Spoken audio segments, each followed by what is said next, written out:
San o san jɔnjɔn bɛ di an ka jamana kɔnɔden dɔw ma ka da u ka baara ɲuman kɛlenw kan faso ye o laada o lakilina ɲinɛ san kɔnɔna na. Burkina Faso olu ka kunnafonidiso sira dɔ o ye jalakili sɛbɛn kɛ ni ka ɲɛsin an ka jamana kɛnyɛrɛ ye o jabaraniso dɔ ma n'o ye Joliba TV News ye. Ka fara o kan jatedenw ɲinini tɔgɔladon o tako 34 na o laɲɛnɛmayara an ka jamana kɔnɔ o bɔlen kɔfɛ min ye an ka jamana gouvernement kura ye olu sigira sen kan alamisa tɛmɛnen. Nin de ye bi kunnafoniw la fanba ye minnu bɛna lase aw ma bi novembre kalo tile 24 2024 Mifa Production ani Ondu Tele u ka jabaraniso sanfɛ aw ni yantuma aw bisimila.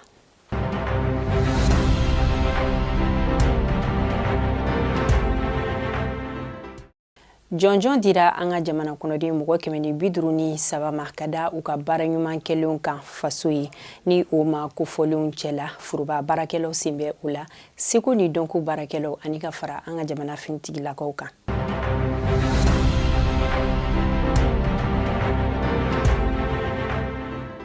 Mali BVG ka baara kɔnɔ a ye 2023 san gafe di an ka camancɛ fanga ɲɛma ma ni o ye Général d'Armée Assimi Goïta ye wa yirala k'a fɔ ko ni san kofɔlen na yuruguyurugu gafe minnu sɔrɔla o bɛnna 70 jate ma.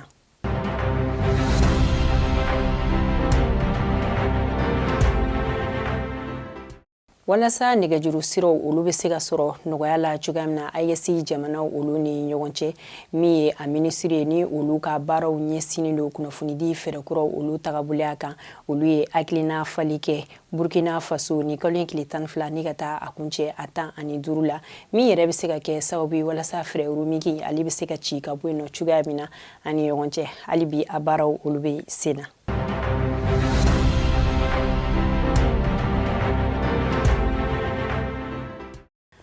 Novembre kalo tile 18 tɛmɛnen DURPA colonel Suleiman Dambele ale ye dantigɛli kɛ an ka jamana finitigilakaw ye baara minnu kɛ octobre kalo kɔnɔna na. Bakuruba fɔla an sera ka minnu ta o la o dɔ ye octobre kalo tile fɔlɔ ye tɛgɛ sera ka da cɛ dɔ kan ni o kɛra mission catholique fanfɛla la Kayi mara kɔnɔna na. A mɔgɔ filanan o ye Suraka Ag Mohamedi a sabanan o ye Alassane Diko ye ni Alisu bɛ taa san 22 la a yirala k'a fɔ ale ka baara hukumu ɲɛsinnen don ni ka Mamoudou Tilo olu ka cidenya kɛ wa tɛgɛ dara ale ka gosi o finitigilakaw fanfɛla de la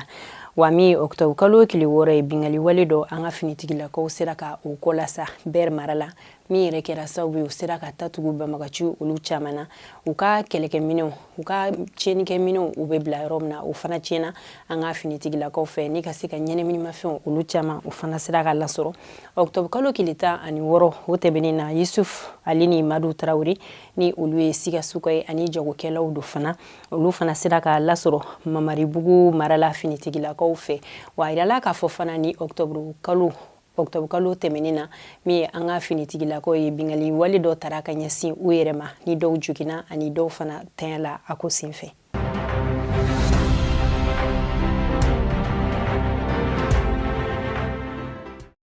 Kenyeba commissaire divisionnaire ni o ye Ankuja Nampo ye ale ni a ka cɛdon ye wuli ka jɔ kɛ ni o sera ka kɛ sababu ye tɛgɛ sera ka da mɔgɔ 12 kan minnu kun ka baara ɲɛsinnen don ka sira datugu mɔgɔw ɲɛ ni ka u bolo fɛnw minɛ u la ni mɔgɔ 12 ninnu lasɔrɔlen fɛn caman sera ka lasɔrɔ a kunkɔrɔ ni ɲɛnɛminimafɛnw sen bɛ o la wari ani dɔwɛrɛw.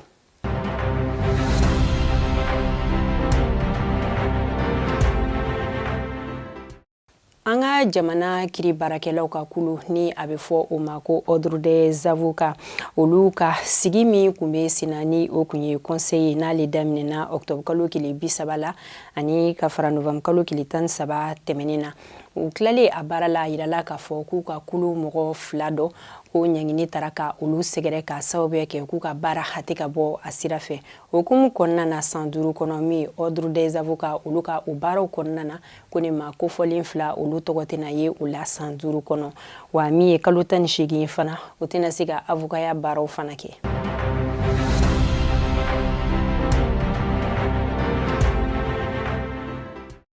Novembre kalo tile 12 tɛmɛnen na Burkina Faso u ka Conseil supérieur de la communication o ye jalakili sɛbɛn don ni ka ɲɛsin Mali kɛnyɛrɛ ye o jabaraniso dɔ ma ni a bɛ fɔ o ma ko Joliba TV News ni ka o jalakili sɛbɛn bila haute autorité de la communication kɔnɔna la ni a bɛ fɔ o ma cogoya wɛrɛ la ko AK ka a sababuya kɛ Joliba TV olu ye jɛmukan dɔ bɔ ni kalo in tile 10 o tɛmɛnin na ni o jɛmukan yɛrɛ a bɛ fɔ a ma ko rendez-vous des idées ni u kumana fɛn caman kan ni Burkina ta o sen kunbɛ o la o hukumu kɔnɔna na u ye jalakili sɛbɛn don novembre kalo tile 12 tɛmɛnen ka kɛ ni nin sɛbɛn in donni ye an ka jamana kunnafoni an ka jamana jabaraniso dɔ kama min ye Banjugu Dante n'ale maison de la presse o ɲɛmɔgɔba ye ale dantigɛli kɛ ni kalo in tile 15 tɛmɛnen na o dantigɛli in kɔnɔna na a kumana fɛn caman kan a y'a yira k'a fɔ ko fɛn mun de ye a dabaliya ban don min na ni jalakili sɛbɛn ni a bɛ sɛbɛn ni o ye a rédaction yɛrɛ ko a kunnafoni olu jɛnsɛra bɔlɔlɔ sira sanfɛ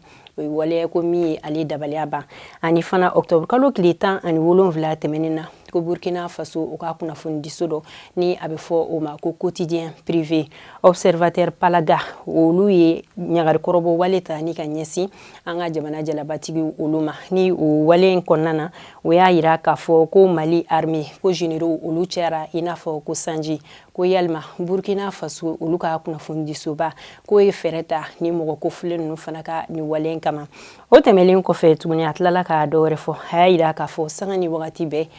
dankari wale olu bɛ kɛ ka ɲɛsin an ka jamana kunnafoni dilaw ma u ka baaraw kɔnɔna la ko min yɛrɛ bɛ kɛ sababu ye ka u ka baara kɔ lasa u bolo wa Banjugu Dante a y'a ka dɛmɛɲɔgɔnya yira ni ka ɲɛsin Joliba TV News o jabaraniso o mɔgɔ ma ani ka weleda kɛ ni ka ɲɛsin kunnafoni dilaw bɛɛ lajɛlen ma ko bɛɛ ka jateminɛ kɛ i ka kɛtaw ni ka fɔtaw la baara kɔnɔna na o bɔlen kɔfɛ min ye novembre kalo 21 tɛmɛnen AK mɔgɔw olu ye a ladɔnniya k'a fɔ ko Joliba TV News mɔgɔw u ka jabaraniso a baara kɔnɔna ko ka a ɲɔngirilen don fɔlɔ ka kɛ ni Burkina Faso o ka ni jalakili sɛbɛn nka ko tile 3 bɛ u bolo u ka se ka taga Cour suprême na ni ka sɛbɛn kura wɛrɛ ladon tuguni.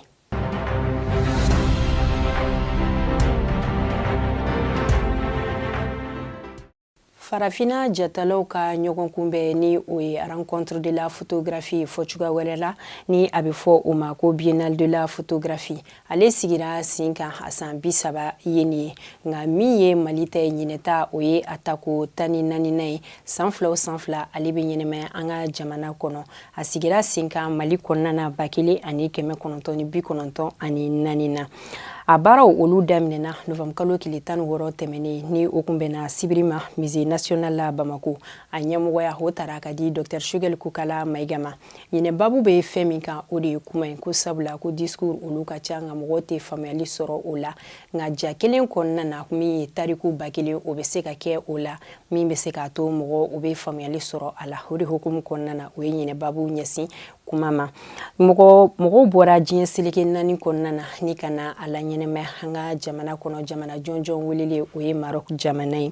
wa ni baara in a bɛna to senna fo ka taa se janvier kalo tile 16 ma ni o bɛ bɛn 2025 o san kɔnɔ baara in laɲini ye min yɛrɛ bɛ se k'a to diɲɛ jatalaw kɛrɛnkɛrɛnnenya la farafinataw u ka baara u bɛ se ka yiriwa sɔrɔ a la cogoya min na wa a baara in a bɛna to senna Bamako kɔnɔna la yɔrɔ caman na ni o yɔrɔ kofɔlenw na Mémorial Modibo Keita sen bɛ o la Galerie Médine Palais de la Culture ale ni yɔrɔ wɛrɛw Bamako kɔnɔna la.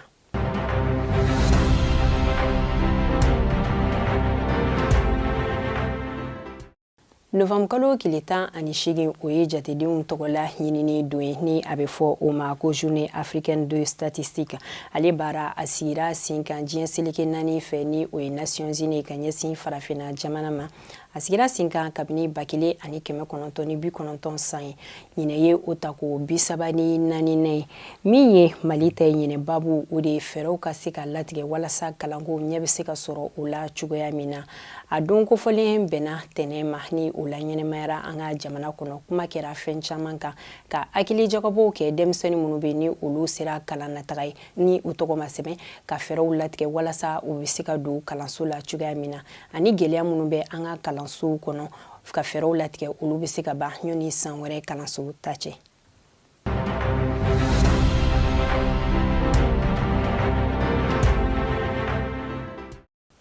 Mali sɔrɔdasiw ka kalan bɛ daminɛ yɔrɔ min na ni a bɛ fɔ o ma ko Prytanée militaire o écoleden kɔrɔlenw olu ye dɛmɛ caman ta ni ka taa ɲɛsin Britane ekɔlidenw u ma ni o baara ninnu sigira sen kan ni kalo in tile 16 tɛmɛnen na Britane yɛrɛ kɔnɔna la. A kulu mɔgɔ fɔlɔ olu tagara ni fura ani jolimanani caman ye ni k'a di u ma min ye a kulu 15nan ye ni a bɛ fɔ o ma 15e promotion mɔgɔw olu tagara ni sanuya minɛnw ye ani ka tila ka furaji fana k'o sin u ka kalanso kɔnɔ.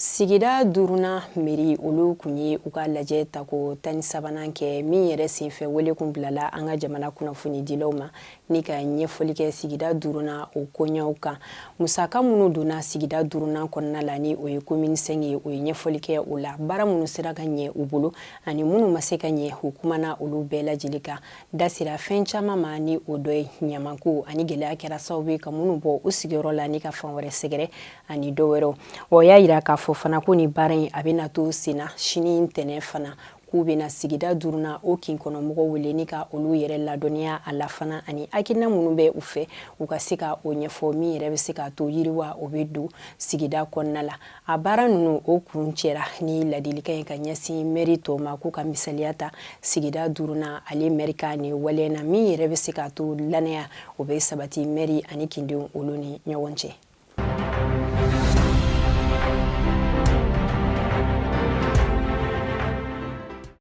Ni kalo in tile 21 tɛmɛnen na yɛlɛma donna an ka jamana gouvernement na. A ministre ɲɛmɔgɔ fɔlɔ o kɛra général de division Abdoulaye Maïga ye ni ale mara cɛbɔli o ministre ye ale de kɛra an ka jamana ministre ɲɛmɔgɔ fɔlɔ ye fana. An ka jamana ministre mun ka baara ɲɛsinen don lafasali ni kɛlɛkɛ cɛkɔrɔ olu ka koɲa ɲɛnɛbɔli ma o kɛra général Sadio Kamara ye. Kiri ministre o ye Mamadou Kasonge. An ka Mali kura o ministre o ye Bakari Traoré. Basigi ni lakana ministre général Daoud Ali Mohamedine. Bɛn ni lakana ministre o ye général Ismaël Ouagé. Sira Sharia taningasegi o ministre Dambele Madina Sissoko ye. An ka jamana ni jamana wɛrɛ cɛ ko ɲɛnabɔbaga ministre o ye Abdoulaye Diop ye. Ka fara o kan sɔrɔ ministre Alfusenu Sanu. Kalanko ministre Amadou Sy Savané. Sanfɛ kalanso ni koɲɛɲini ministre Burema Kansai. Dugu jukɔrɔ nafoloko ɲɛnabɔbaga ministre o ye Amadou Keita ye. Ji ni courant ministre o ye Boubacar Diané ye. Kɛnɛya ni adamadenya sabatili ministre colonel Asaba Jalo Touré.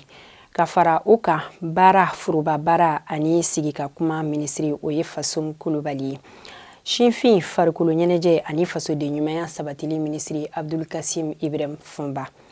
Malien minnu bɛ kɔkan ani farafinaka keleya sabatili ministre o ye Musa Ag Atayeri. Sɛnɛko ministre Daniel Simeon Kelima. Kɛnyɛrɛye baara ani baarakalan ministre o dira Sal Sekma. Muso, den ani denbaya tɔgɔla ministre o kɛra Jara Cɛnɛba Sanogo. Izini ni jagoko ministre Musa Alassane Diallo.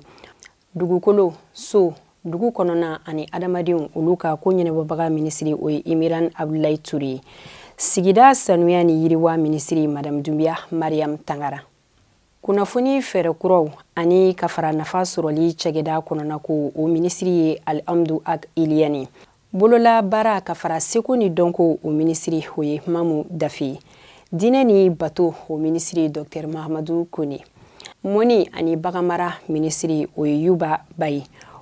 Politiki ko yɛlɛma ani kalafili labɛnni an ka ministre ɲɛmɔgɔ fɔlɔ ale fanfɛla la o ministriya dira mɔgɔ min ma o de Mamani Nasiri. Nin de ye ministre kuraw ye minnu tara an ka jamana kɔnɔ alamisa tɛmɛnen dɔw ye kura ye nka dɔw olu fana u tora o nɔ na.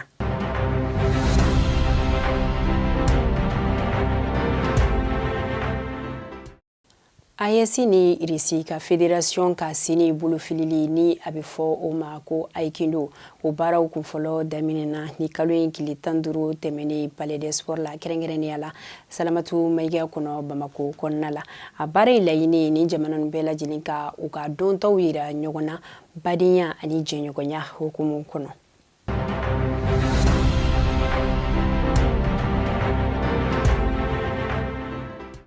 An lamɛnbaga ni an lajɛbagaw an sera ka kunnafoni minnu sɔrɔ k'o ɲɛfɔ aw ye o kɛra nin an bɛ foliba lase aw ma minnu bɛ Mali kɔnɔ ani Mali kɔkan ka fara Association des amis d'Angers du Mali o mɔgɔw an bɛ olu yɛrɛ fo kosɛbɛ ani k'an ka dibila baarakɛbagaw ka olu yɛrɛ fo Ala ka bɛn ni basigi sabati Mali kɔnɔ ani diɲɛ fan tɔw bɛɛ lajɛlen la a k'an bɛn o la wagati wɛrɛ ni Ala ka jɛ